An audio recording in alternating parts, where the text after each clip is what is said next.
Na minha direita, vindo do litoral, direto da tribo dos espertos tupis, usando tanga azul e cocar, Caiari, terror dos Luso-Piatã.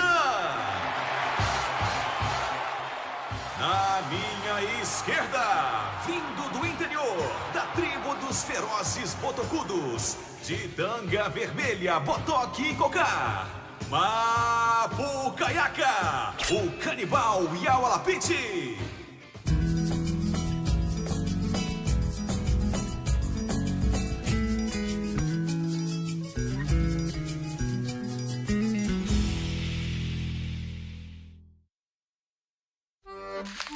A tia Ivone me contou que o pai da mãe do meu pai, ou seja, meu bisavô paterno, o vô Peri, era um descendente de índios botocudos muito guerreiro, um lutador nas palavras dela.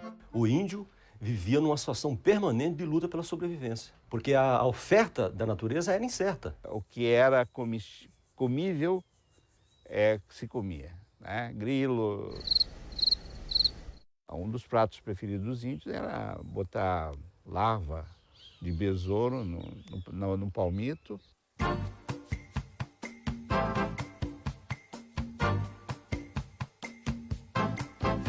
Prazer, sou Chico Beleza, também conhecido como Chef Chico.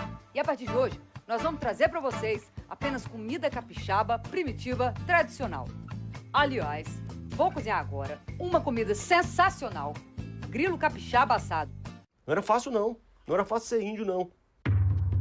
Os índios tinham rivalidades tremendas e rivalidades por motivos inclusive religiosos. Para eles a antropofagia era algo sagrado. A antropofagia é a prática de se comer carne humana. Eles pretendem me comer? Que era praticada pelos índios quando faziam guerras contra os seus inimigos, os seus adversários. E o índio queria a guerra, porque era aquele ritual de guerra e ele tinha que derrotar o outro. Era quase como se fosse um ritual de esporte, né? Mas para eles com um sentido religioso e sagrado. Sinistro. E os índios botocudos ficaram conhecidos como os mais ferozes de todos. Os botocudos ficaram famosos como resistência à colonização portuguesa. As matas que aqui havia, com os índios botocudos e os tapuias, que seriam os tapuias dos jesuítas. Os o quê? Os tapuias dos jesuítas? Exato. Eles fizeram essa distinção entre os tupis e os tapuias, os Ges ou tapuias. Esses criaram muitas dificuldades ao processo de conquista interiorana do Espírito Santo pelos portugueses. Resumindo, tapuia é quem não falava tupi-guarani. G é igual a tapuia. Mas mesmo entre esses dois grupos gerais, que é uma classificação clássica, antiga, havia as diferenças. Por exemplo, aqui no norte do Espírito Santo, né? No sertão, principalmente, você tinha os índios que eram chamados de Crem ou Borum, que os portugueses, por influência dos tupis, vão chamar de Aimoré, que no século XVIII passam a ter a denominação de botocudo, que era uma referência aos adornos que eles usavam nos lábios e nas orelhas, né? Os botox. Não é botox, é botoque, e por isso, botocudos. Botocudos ficaram famosos como os mais ferozes. Mas é preciso levar em conta também que os índios reagiram à conquista portuguesa. Eles estavam na sua terra. Para o português foi a descoberta. De fato, para ele foi a descoberta. Agora, para quem já estava aqui, foi a invasão. Vamos invadir ali. O baile! Vamos invadir! O português dizia, eram ferozes. Mas até quanto os portugueses também não eram ferozes em relação aos índios? Isso tem que ser muito bem analisado como uma moeda de duas faces, né? É verdade. Já pensou se fosse o contrário? Se o índio chegasse lá dizendo Terra à vista! Mas não foi isso que aconteceu. O Marcelo, aquele que apareceu mandando a real no Raízes do Sábado passado... Não vem com essa, não. O índio tá dentro, a essência tá dentro, tá na cabeça, tá aqui. na memória. Então, o Marcelo recebeu um convite para ir a Portugal. E aí... Eu recebi um convite para mim ir para Portugal. Chegando lá, cheguei com o meu pocá, e o pessoal ficaram curiosos, porque o pessoal vinha tirar foto. Contei algumas histórias e, poxa, gostaram muito, né? Aplaudiram e tal. Eu falei assim, gente, é o seguinte, não vim aqui dizer assim, terra à vista para Portugal. Eu não quero que vocês fiquem chateados, não estou condenando vocês, porque vocês não têm culpa do passado, entende? E aí o pessoal aplaudiram muito, gostaram muito e todo mundo veio conversar comigo e tal. Dei até umas aulinhas lá em Guarani lá pro pessoal, exibi o filme lá, foi muito bom. Comi da comida deles, que é muito boa. Fiz altas amizades lá e com certeza eu deixei alguma coisa, uma impressão boa por lá. Deixou, Marcelo, deixou uma impressão muito boa. Ao contrário dos portugueses quando chegaram aqui. Então não saia daí, gente, que no próximo bloco a gente vai conhecer essa história. A gente contou que o Marcelo foi para Portugal e deixou por lá uma impressão muito boa. Já os portugueses, quando chegaram aqui... A gente sabe que o desembarque de Vasco Fernandes Coutinho ali, na região do Fortinho de Piratininga, né? Ele não foi um desembarque pacífico, né? Não, ele chegou no domingo, ele achou que o porto ali era legal, mandou descer os escaleres para desembarcar e eles foram recebidos a flechadas. Tanto que eles tiveram que dar tiros de canhões, né, para o litoral para poder desembarcar. E os índios saíram esbaforidos correndo, eles nunca tinham visto aquilo.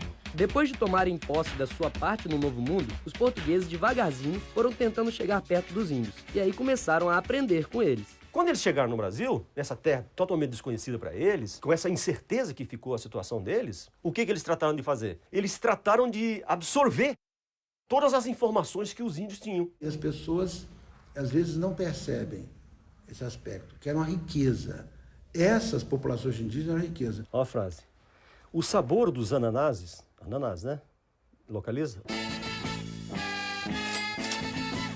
Em 1587, um cara chamado Gabriel Soares de Souza, impressionado com o sabor de uma fruta que ele nunca tinha visto, escreveu sobre o ananás. Oi? Ananás? Ananás é abacaxi. O sabor dos ananases é muito doce e tão suave que nenhuma fruta da Espanha lhe chega na formosura, no sabor e no cheiro. E tem mais. A farofa. Os índios eram farofeiros. Domingo de sol, adivinha pra onde nós vamos? Aluguei um caminhão, vou levar a família na praia de Ramos. Eles faziam o quê? Pegavam o peixe, muqueavam, assavam na brasa, né? Bem sequinho, aí levavam no pilão, misturava com farinha e fazia a chamada farinha de guerra. E até hoje, nós aprendemos umas receitinhas com eles.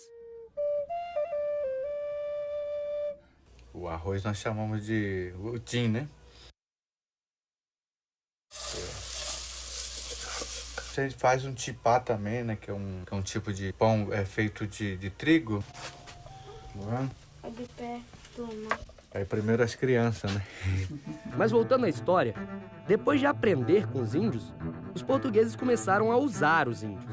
E se não fosse pela presença deles aqui, o colonizador português teria tido muita dificuldade de explorar esse território. Não era brincadeira, não. Quer dizer, a mão de obra indígena foi muito usada, é muito esquecida. O pessoal acha que não, o índio era preguiçoso, não gostava de trabalhar. É mentira, o índio trabalhava e muito. Parece justo. Mas que justo. E o que eu ganho para trabalhar? O que eu ganho para não trabalhar? É essa imagem que a gente tem do índio vivendo só na boa, só... Pelo amor de Deus, cara, fala sério.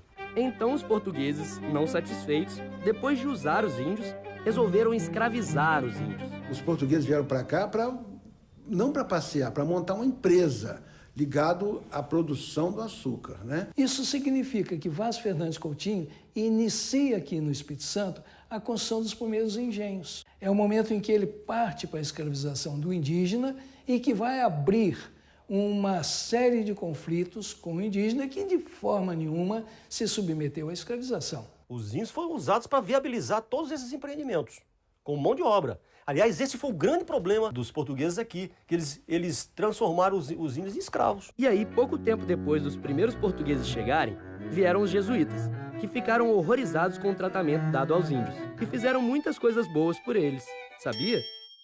Até a expulsão dos jesuítas, a língua indígena e diversos costumes foram mantidos. Eles foram os únicos professores do Espírito Santo. O governo português, em todo este período de cerca de 300 anos, não abriu nem uma escola no Espírito Santo. Estava só a cargo dos jesuítas.